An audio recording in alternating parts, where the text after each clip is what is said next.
یہ عمل جو آج آپ کی خدمت میں پیش کرنے لگا ہوں، یہ کئی مرتبہ آزمایا گیا ہے۔ ماہ رمضان کے پہلے عشرے میں جو شخص بھی اس عمل کو کرتا ہے، جتنے پیسوں کی اس کو ضرورت ہوتی ہے، جتنی دولت کی اس کو ضرورت ہوتی ہے، پہلے عشرے میں ہی اتنے پیسوں کا انتظام ہو جاتا ہے۔ اس لیے لوگ ہر سال اپنی تمام حاجتیں اور اپنی تمام ضروریات کے لیے اس عمل کو ماہ رمضان کے پہلے عشرے میں کرتے ہیں، کیونکہ ماہ رمضان المبارک کا پہلا عشرہ رحمت کا عشرہ ہوتا ہے۔ اس میں اللہ کی رحمتیں خوب بندوں کے اوپر برستی ہیں۔ اب اس عشرے میں آپ کو ایک خاص دعا بھی بتانے لگا ہوں اس عشرے کی۔ سب سے پہلے تو آپ نے وہ دعا پڑھنی ہوگی، اس کے بعد پھر آپ نے یہ عمل پڑھنا ہے۔ یہ دعا بھی اس عمل کا حصہ ہے۔ دعا کیا ہے؟ ربی اغفر وارحم وانت خیر الراحمین، اے میرے رب مجھے بخش دے، مجھ پر رحم فرما، تو سب سے بہتر رحم کرنے والا ہے۔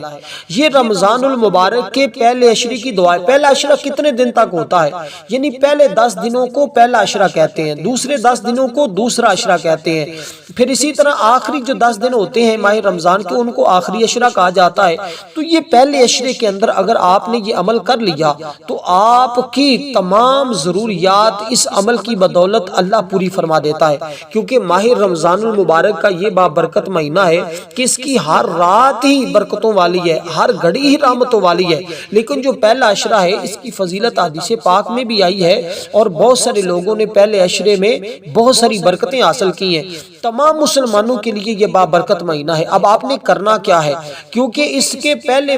عشرے میں اللہ تعالیٰ کی خوشنودی حاصل ہوتی ہے، اور اللہ تبارک و تعالیٰ کی رحمتوں کا نزول ہو رہا ہوتا ہے، اللہ کا کرم برس رہا ہوتا ہے۔ اس لیے دوستو، اگر آپ یہ عمل کرتے ہیں تو اللہ تعالیٰ ایک تو آپ کے تمام گناہوں کو معاف فرما دیتا ہے، دوسرا اس ماہ رمضان المبارک کے پہلے عشرے کی برکت سے آپ کو وہ سب کچھ عطا کرتا ہے جس چیز کی آپ کو ضرورت ہوتی ہے۔ اب آپ نے کرنا کیا؟ کیونکہ رمضان المبارک کے مہینے میں ہر نیکی کا ثواب 70 گنا، اس سے بھی زیادہ بعض روایات کے اندر کے ہو جاتا ہے، کیونکہ نفل کا ثواب فرض کے برابر، فرض کا ثواب 70 گنا کر دیا جاتا ہے، یعنی ایک فرض پڑھنے سے 70 فرضوں کا ثواب اللہ عطا فرماتا ہے۔ پھر عرش اٹھانے والے فرشتے روزے داروں کی دعا پر آمین کہتے ہیں۔ اب آپ نے اس عمل کو کس ٹائم کرنا ہے؟ اس عمل کے کرنے کے لیے پہلے عشرے میں آپ کسی دن بھی کر سکتے ہیں، آج کریں، کل کریں، پرسوں کریں، عمل صرف ایک دن کا ہے، لیکن کرنا آپ نے پہلے عشرے میں ہے۔ تو سب سے پہلے جو دعا میں نے آپ کے سامنے پڑھی ہے، اس دعا کو آپ نے اس طرح پڑھنا ہے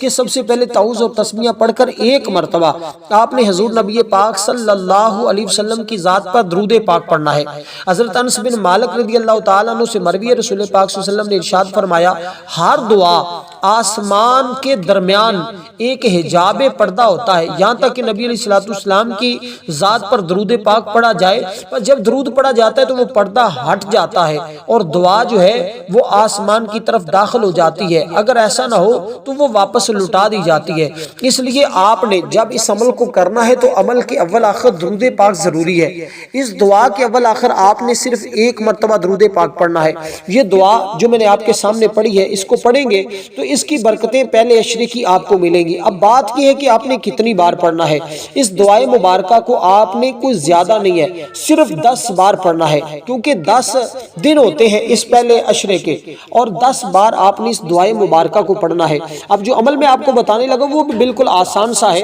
وہ مشکل نہیں ہے، لیکن آزمودہ ہے اور بہت ہی پرتاثیر اور بہت ہی طاقتور یہ عمل ہے۔ اب آپ نے اسی طرح دوستو اس دعا کو پڑھا، جیسے میں نے آپ کے سامنے یہ دعا ایک مرتبہ پڑھی ہے، میں پھر ایک مرتبہ پڑھ دیتا ہوں تاکہ آپ کی کوئی غلطی ہو تو اس سے نکل جائے اور آپ اس دعا کو اچھی طرح یاد کر لیں۔ ویسے بھی آپ چلتے پھرتے بھی ماہ رمضان کے پہلے عشرے میں اس دعائے مبارکہ کو پڑھ سکتے ہیں۔ اب آپ اس عمل کو یا تو سحری کے وقت کر سکتے ہیں یا پھر رات کو آپ سونے سے پہلے کر سکتے ہیں، یعنی کہ اس کے علاوہ بھی آپ پورے دن میں کسی وقت بھی پہلے عشرے میں اس عمل کو کر سکتے ہیں۔ لیکن اگر نماز فجر کے بعد کریں یا اس کو آپ یعنی کہ مغرب کے بعد کریں، جب روزہ افطار کر لیا جاتا ہے اس کے بعد کریں، یا جب روزہ رکھ لیا جاتا ہے اس وقت کریں، یعنی حالت روزہ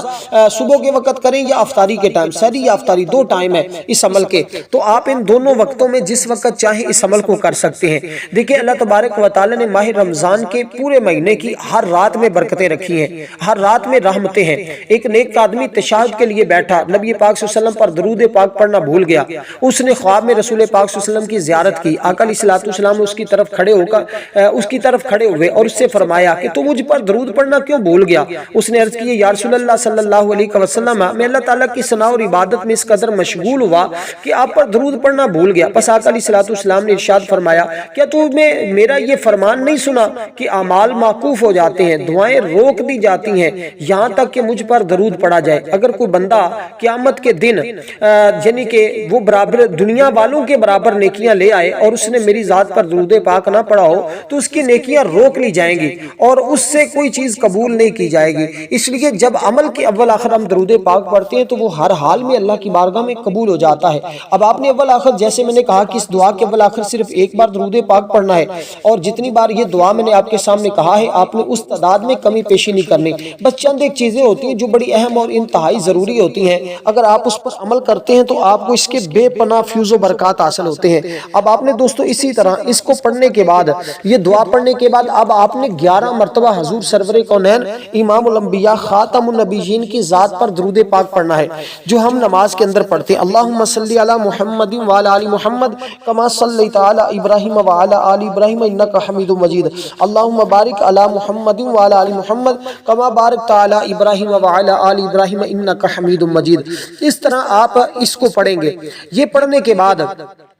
اب آپ نے جو چیز پڑھنی ہے اس کو ذرا سنیے گا، بالکل آسان سا عمل ہے اور آپ نے یہ عمل صرف ایک دن ہی کر لینا آپ کے لیے کافی ہو جائے گا۔ اب آپ نے سب سے پہلے دوستو اس ترتیب کے ساتھ یہ چیزیں پڑھی تو آپ درود پاک پڑھنے کے بعد اللہ تعالیٰ کا ایک اسم مبارک آپ نے پڑھنا ہے، ایک سورہ مبارکہ بتاؤں گا، ایک اسم مبارک بتاؤں گا، اور اسی طرح یہ عمل آپ کا مکمل ہو جائے گا۔ یہ چند چیزیں اگر آپ اس کی ترتیب اسی طرح پڑھتے ہیں، اگر آپ اس کو پانی اور نمک کے اوپر پڑھ لیتے ہیں، یعنی تھوڑا سا پانی لے کر اور نمک لے کر اس کے اوپر اگر اس عمل کو کر لیتے ہیں تو میں کہتا ہوں کہ گھر کے اندر کوئی مریض ہو، کوئی بیمار ہو، اللہ اپنے فضل سے اپنی رحمت سے اس کو شفا بھی عطا فرما دیتا ہے۔ تو یہ پانی اور نمک کا آخر میں استعمال بھی بتا دوں گا، لیکن سب سے پہلے آپ کو جیسے میں نے کہا ہے درود پاک، آپ نے اسی طرح درود پاک پڑھنا ہے۔ جب درود پاک پڑھ لیں اس کے بعد آپ نے سورۃ الفاتحہ جو قرآن مجید کی سب سے پہلی سورت ہے، جیسے میں نے کہا کہ جتنے پیسوں کی آپ کو ضرورت ہے آپ نے اس کی نیت کر لینی ہے کہ یا اللہ مجھے اتنے مال و دولت کی ضرورت ہے، میری اتنی حاجت ہے، تو اپنے خزانہ غیب سے میری اس ضرورت کو پورا فرما۔ کیونکہ نبی پاک صلی اللہ علیہ وسلم کے صحابی حضرت سیدنا ابو سعید خدری رضی اللہ تعالیٰ عنہ سے مروی ہے، آپ فرماتے ہیں آقا علیہ الصلوۃ والسلام کا فرمان ہے ماہ رمضان المبارک کی جب پہلی رات آتی ہے نا تو آسمان کے دروازے کھول دیے جاتے ہیں اور آخری رات تک بند نہیں ہوتے۔ جو کوئی بندہ اس ماہ مبارک میں رات میں نماز پڑھتا ہے، اللہ تعالیٰ کی بارگاہ میں سجدہ کرتا ہے، اللہ تعالیٰ اس بندے کو 100 نیکیاں عطا فرماتا ہے، اس کے لیے جنت میں سرخ یقوت کا گھر بناتا ہے۔ اس طرح اگر آپ کو گھر بنانے کے لیے پیسوں کی ضرورت ہے، اپنی کسی کاروبار کے لیے پیسوں کی ضرورت ہے، آپ مقروض ہیں، قرضہ اتارنے کے لیے پیسوں کی ضرورت ہے، تو آپ نے دوستو اس ترتیب کے ساتھ اس عمل کو کرنا ہے۔ اسی وقت اللہ تعالیٰ کا فضل، اس کی رحمت تمہارے اوپر برسنا شروع ہو جائے گی، کیونکہ ماہ رمضان کی رات آتی ہے نا، تو اس لیے میں نے کہا یہ عمل آپ نے رات کے حصے میں ہی کرنا ہے، یعنی کہ جیسے میں نے آپ کو 2 وقت بتائے ہیں ان میں سے جس وقت چاہیں عمل کو کریں۔ رات کو کریں گے تو آپ اگلی رات آنے تک دیکھیں گے کہ آپ کے لیے کیسی کیسی جگہوں سے اللہ تعالیٰ رزق کا انتظام فرماتا ہے، کیونکہ جب رمضان کی رات ہوتی ہے نا تو عرش عظیم کے نیچے سے ایک ہوا چلتی ہے جو جنت کے درختوں کو پتوں کو ہلاتی ہے۔ اس ہوا کے چلنے سے ایسی دلکش آواز پیدا ہوتی ہے کہ اس سے بہتر آواز آج تک نہیں سنی ہوتی۔ اس آواز کو سن کر بڑی بڑی آنکھوں والی حوریں ظاہر ہوتی ہیں، یہاں تک کہ جنت کے بلند محلات پر کھڑی ہو جاتی ہیں۔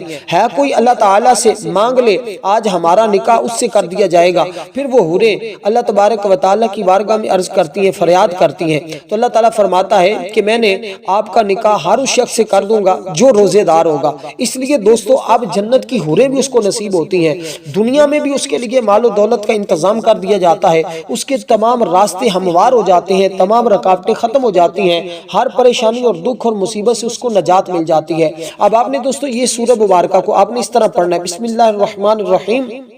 الحمدللہ رب العالمین الرحمن الرحیم مالک یوم الدین ایاک نعبد و ایاک نستعین اہدنا الصراط المستقیم صراط الذین انعمت علیہم غیر المغضوب علیہم ولا الضالین آمین۔ اب اس طرح ایک مرتبہ، یہ ایک مرتبہ ہوگی، پھر دوبارہ پڑھیں بسم اللہ الرحمن الرحیم الحمدللہ رب العالمین الرحمن الرحیم، مطلب جیسے پہلے پڑھی ہے اسی طرح آپ نے اس کی ترتیب کو مد نظر رکھنا، اسی طرح ہر بار آپ نے یہ سورہ مبارکہ پڑھنی ہے، کیونکہ سورۃ الفاتحہ قرآن مجید فرقان حمید کی وہ سورت عظیم ہے جسے اللہ رب العزت نے امت محمدیہ کے لیے تحفہ خاص کے طور پر نازل فرمایا ہے۔ سورۃ الفاتحہ قرآن کریم کے مقدمے کی حیثیت رکھتی ہے، اسے دبیچہ یا آغاز کا کلام معنی بھی قرار دیا جاتا ہے۔ یہ قرآن کریم کی پہلی سورت ہے، یعنی کہ فاتحہ افتتاحی آغاز۔ جب آپ اپنا اس طرح اس عمل کو پڑھتے، میں کہتا ہوں جو اللہ والوں نے اس عمل کی ترتیب دی ہے نا، دیکھنے والا بھی حیران ہوتا ہے کہ یہ کیسی ہے، کیونکہ آقا علیہ الصلوۃ والسلام نے فرمایا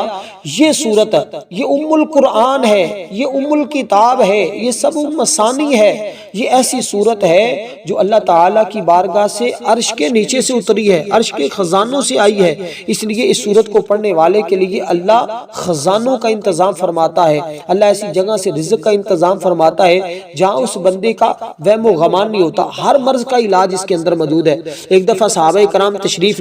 فرما تھے، صحابہ آقا علیہ الصلوۃ والسلام تشریف فرما ہوئے اور صحابہ کرام کے پاس آئے اور آپ صلی اللہ علیہ وسلم کے گرد صحابہ کرام بیٹھے ہوئے، نبی پاک صلی اللہ علیہ وسلم نے فرمایا اللہ تعالیٰ نے مجھ پر بڑے بڑے احسانات کیے ہیں جو مجھ سے پہلے کسی نبی پر نہیں کیے۔ پھر فرمایا کہ بیٹھا ہوا تھا تو آقا علیہ الصلوۃ والسلام کے پاس حضور بیٹھے ہوئے تھے، حضور کے ارد گرد صحابہ کرام تھے، جبریل امین آئے اور کہا محمد مصطفیٰ صلی اللہ علیہ وسلم اللہ تعالیٰ حکم دیتے ہیں کہ میں نے آپ کے پاس اپنی کتاب بھیجی ہے اور اس کتاب میں ایک ایسی سورت بھیجی ہے، اگر وہ سورت تورات میں ہوتی تو حضرت موسیٰ علیہ السلام کی امت میں سے کوئی یہودی نہ ہوتا، اگر یہ سورت انجیل میں ہوتی تو عیسیٰ علیہ السلام کی امت سے کوئی نصرانی نہ ہوتا، اگر یہ تورات زبور میں ہوتی تو داؤد علیہ السلام کی امت میں کوئی بت پرست نہ ہوتا، لیکن یہ آپ کی امت کو اللہ تعالیٰ نے ایک تحفہ اور ایک انعام عطا فرمایا ہے کہ جو آپ پر اللہ تعالیٰ کا فضل ہے، اور اس جیسی صورت اللہ تعالیٰ نے اس سے پہلے کسی نبی کو عطا نہیں کی، کسی کتاب میں نازل نہیں کی،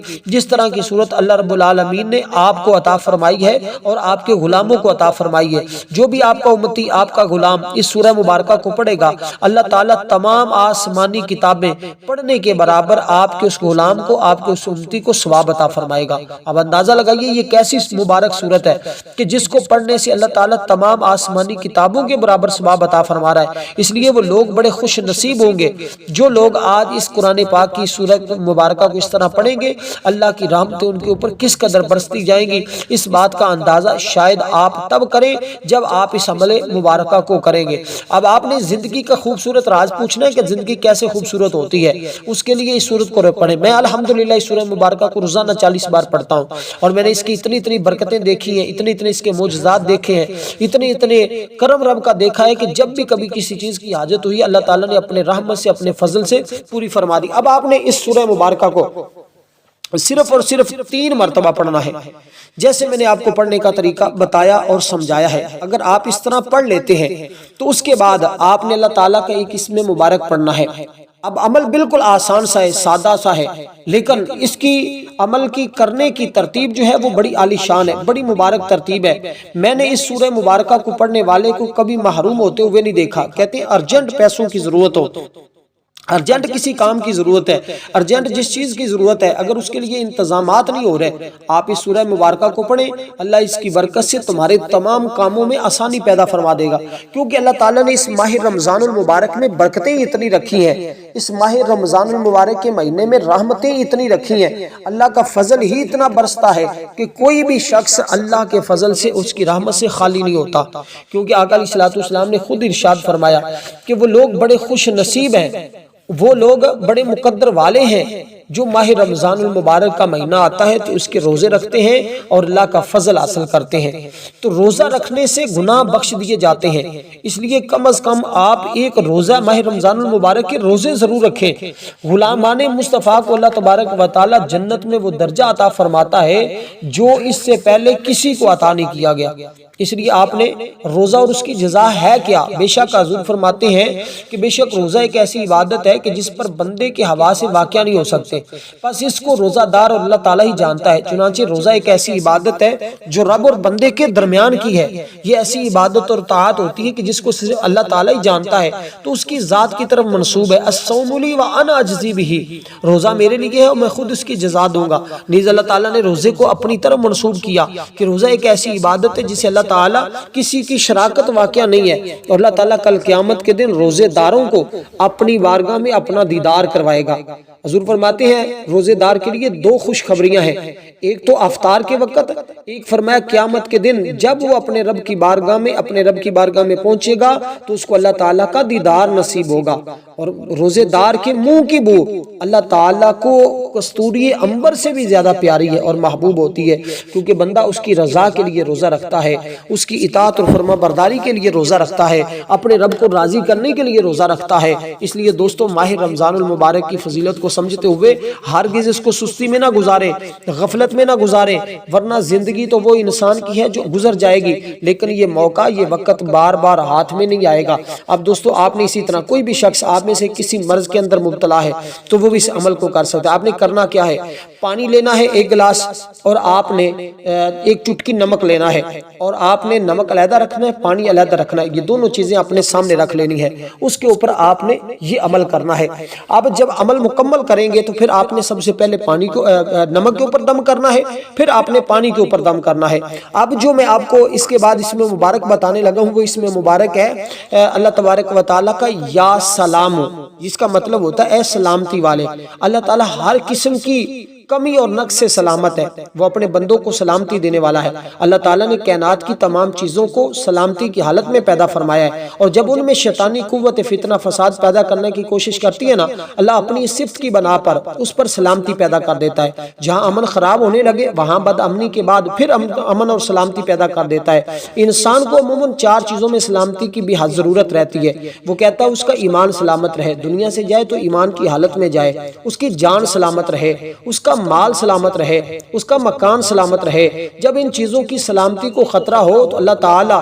کہ اس نام کو پکارے تو اللہ تمام چیزوں میں سلامتی پیدا فرما دیتا ہے۔ اس کے ذریعے صحت و تندرستی ملتی ہے۔ مال میں نقصان ہونے لگے تو آپ اس اسم مبارک کا ورد شروع کر دیں، تمہارے تمام کاموں کی، تمہارے تمام کاروباروں کی جتنے بھی نقصانات ہیں اللہ ان تمام سے محفوظ فرما لے گا اور تمہیں کاروبار میں ترقی ملے گی۔ اور یہ اسم مبارک پڑھنے والا شخص کبھی کسی کا محتاج نہیں ہوتا، اس کو جس چیز کی طلب ہوتی ہے اس کے پڑھنے کے بعد اللہ تعالیٰ وہ سب کچھ اپنے اس بندے کو عطا فرما دیتا ہے۔ اس لیے دوستو ہر شخص یہ عمل کو کرے، جس گھر میں یا جس مقام پر لڑائی جھگڑا رہتا ہو وہاں کے لوگ اگر اس کو پڑھنا شروع کر دیں تو اللہ تعالیٰ وہاں بھی امن اور سلامتی پیدا فرما دیتا ہے۔ جہاں جنگ جیسا ماحول ہو اگر وہاں اس کو پڑھا جائے تو اللہ تعالیٰ وہاں بھی امن اور سلامتی پیدا فرما دیتا ہے۔ اس اسم پاک کی تاثیر یہ ہے کہ اس کو پڑھنے سے جان، مال، مکان، ایمان، یہ ساری چیزوں کو اللہ تعالیٰ سلامت رکھتا ہے۔ اس لیے میں نے کہا اس عمل کے وقت جو میں دو بتائے ہیں ان میں سے جب کریں گے تو انشاءاللہ تعالیٰ تمام آفات و بلیات سے بھی اللہ تمہیں محفوظ فرما لے گا، کیونکہ امن دینے والی ذات میرے رب کی ذات ہے۔ تو دوستو آپ نے یہ اسم مبارک صرف اور صرف 41 بار پڑھنا ہے، کوئی زیادہ تعداد بھی نہیں ہے، بالکل مختصر سی تعداد ہے، اس کے برابر آپ نے اس کو پڑھنا ہے۔ اس کے بعد آپ نے اللہ تبارک و تعالیٰ کا یہ ذکر کرنا، اللہ تعالیٰ کا اسم ذاتی پڑھنا ہے۔ اللہ جو اللہ تعالیٰ کا اسم ذاتی ہے، باقی اس کے علاوہ جتنے بھی اللہ تعالیٰ کے نام ہیں وہ سارے کے سارے صفاتی ہیں۔ صرف ایک نام ایسا ہے جو اللہ کا ذاتی نام ہے، وہ کیا ہے؟ اللہ اللہ اللہ۔ اب آپ نے یہ اللہ تعالیٰ کا اسم مبارک کس طرح پڑھنا ہے یہ میں ذرا آپ کے سامنے بیان کر دوں۔ یہ ٹوٹل 4 چیزیں ہیں، یعنی کہ جو آپ نے پڑھنی ہے۔ چیزیں 3 ہی ہیں، کام 3 ہی ہیں، لیکن جو سورت آپ نے سب سے پہلے پڑھی ہے نا عمل کے شروع میں،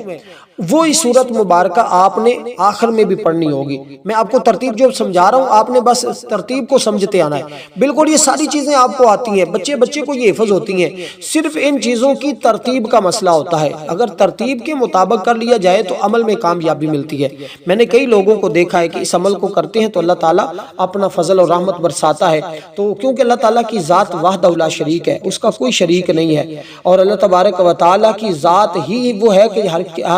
کائنات کی ہر شے کا وہ خالق ہے، ہر شے کا وہ رب ہے، ہر شے کا وہ مالک ہے، زمین و آسمان کے سارے خزانے اس کے قبضے میں ہیں، کیونکہ ارض و سما کا وہ مالک جو ہے، جو ہمارے دلوں کی چھپی ہوئی چیزوں کو، سینوں میں ڈھکے ہوئے رازوں کو بھی جانتا ہے، جو تحت الثری فوق الثری کی تمام غیب حقیقتوں کو بھی جانتا ہے، جو رات کو دن میں، دن کو رات میں بدلتا ہے، جو آسمانوں سے بارش برسا کر زمین پر سبزہ اگاتا ہے، جو خاکی بندوں کو اپنے نوری ملائکہ سے بڑھ کر شان عطا کرتا ہے، جو ہر ایک کو راہ حق دکھلا دیتا ہے، جو اپنی رحمت سے ہر ایک کو پال رہا ہے، وہ اپنے رحم و کرم پر اپنے بندوں پر اپنے فضل و کرم کی بارش کر دیتا ہے، جسے چاہتا ہے عزت دے دیتا ہے، جسے چاہتا ہے عزت چھین بھی لیتا ہے، جسے وہ عطا کرے کوئی روک نہیں سکتا، جسے وہ چھین لے اسے کوئی دے نہیں سکتا۔ یہ اس کا کرم ہے کہ وہ ہمیں سب کچھ عطا فرماتا ہے۔ اب آپ نے اللہ تعالیٰ کے یہ اسم مبارک پڑھنا ہے، اللہ اللہ ربی لا شریک لہ،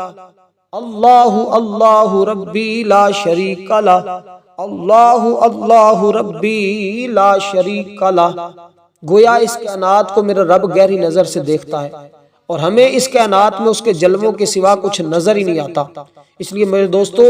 دل و جان سے اپنے رب کو مان لو، توحید کا پہلا گھونٹ پی کر دو عالم سے بے خبر اور بیگانہ ہو جاؤ، زندگی کی وہ خوشیاں تمہیں مل جائیں گی۔ اللہ کا ولی بننے کے لیے، دوست بننے کے لیے، اس کا قرب حاصل کرنے کے لیے اس عمل کو، اس اسم مبارک کو ہر کسی نے پڑھا ہے، ہر ایک نے پڑھا ہے، جو بھی اللہ کا ولی بنا ہے۔ اس کی برکت سے اللہ باطن کو کھول دیتا ہے، روحانیت کو کھول دیتا ہے، اللہ خاص بندوں میں شامل فرما لیتا ہے۔ صاحب کشف بنتے ہیں جو لوگ، وہ بھی ضرور اس طرح پڑھتے ہیں۔ اب آپ نے ان الفاظ مبارک کو بھی 41 بار پڑھنا ہے۔ اب اس کے بعد آپ نے قرآن مجید کی وہی سورت پڑھنی ہے جو میں نے آپ کے سامنے پڑھی ہے، یعنی سورۃ الفاتحہ شریف۔ اب جیسے آپ نے شروع میں پڑھی تھی درود پاک پڑھنے کے بعد، اسی طرح اب آپ نے اس سورہ مبارکہ کو پڑھنا ہے، یعنی کہ بسم اللہ الرحمن الرحیم، الحمدللہ رب العالمین الرحمن الرحیم مالک یوم الدین، ایاک نعبد و ایاک نستعین، اہدنا الصراط المستقیم صراط الذین انعمت علیہم غیر المغضوب علیہم ولا الضالین آمین۔ اس طرح آپ نے سورہ مبارکہ کو پڑھنا ہے۔ اب جتنی تعداد میں شروع میں پڑھا تھا درود پاک پڑھنے کے بعد، اتنی تعداد میں آپ نے اب یہاں پر بھی اس سورہ مبارکہ کو اتنی تعداد میں پڑھنا ہے۔ اس کے بعد آپ نے درود پاک پڑھنا ہے، جن میں پھر عرض کر دیتا ہوں کہ 3 مرتبہ آپ نے اس سورہ مبارکہ کو پڑھنا ہے۔ اس کے بعد آپ نے درود پاک پڑھنا ہے، درود پاک پڑھنے کے بعد نمک کے اوپر دم کرنا ہے، اور اس کے بعد پانی کے اوپر دم کرنا ہے۔ اب ان کا استعمال سن لیجئے گا، ان دونوں چیزوں کا استعمال سن لیں۔ وہ جو آپ کے پاس نمک ہے نا، اس نمک کا استعمال کیسے ہے؟ اب آپ نے اس عمل کو کرنے کے بعد، پہلے تو آپ نے دعا پڑھی اس ماہ رمضان المبارک کے پہلے عشرے کی، اس دعا کو پڑھنے کے بعد آپ نے درود پاک پڑھ کر اس عمل کو شروع کیا۔ 11 بار شروع میں درود پاک پڑھا، 11 بار آپ نے آخر میں پڑھا۔ اب اس کے درمیان یہ پورا عمل کیا آپ نے۔ اس کے بعد آپ نے دم کر دیا، دم کرنے کے بعد ابھی اپنی جگہ سے اٹھنا نہیں، بلکہ اللہ تعالیٰ کی بارگاہ میں دعا کرنی ہے، اور یہ پورا عمل آپ نے اللہ کی رضا کے لیے، اس کی خوشنودی حاصل کرنے کے لیے، اس کی معرفت حاصل کرنے کے لیے، اس کی بارگاہ سے رزق، دولت، جتنی پیسوں کی ضرورت ہے اس کا نیت کر کے اس چیز کی طلب کرنی ہے آپ نے۔ تو پھر دیکھیں اللہ تعالیٰ کس قدر آپ کے اوپر آج ہی اپنی رحمتوں کا نزول کر دیتا ہے۔ تو دوستو اس طرح آپ اس عمل کو کریں گے تو انشاءاللہ جس چیز کی جتنے پیسوں کی ضرورت ہوگی اللہ غیب کے خزانوں سے تمہارے لیے انتظام فرما دے گا۔ اب دوستو آپ نے اس عمل مبارک کو جیسے میں نے آپ کے سامنے کہا ہے اسی طرح آپ نے اس کو پڑھا۔ اب آپ نے اس کے بعد دعا کی تو آپ نے وہ نمک جو ہے نا اس کو پانی میں ڈال دینا ہے، اور نمک کو پانی میں ڈال کر آپ نے اس پانی کو پی لینا ہے، یعنی کہ افطاری کے بعد جیسے میں نے کہا ہے۔ اگر آپ اس کو صبح کے ٹائم، سحری کے ٹائم کرتے ہیں تو پھر اس کے لیے یہ ہے کہ آپ اس کو رکھ لیں اور رات کو اس پانی کا استعمال کر لیں۔ یہ اس کو بھی کروا سکتے ہیں جو بیمار ہیں، جو بیمار اس کو بھی یہ کروائیں، انشاءاللہ اس کو شفا مل جائے گی اور آپ کا پیسوں کا انتظام بھی اللہ تعالیٰ فرما دے گا۔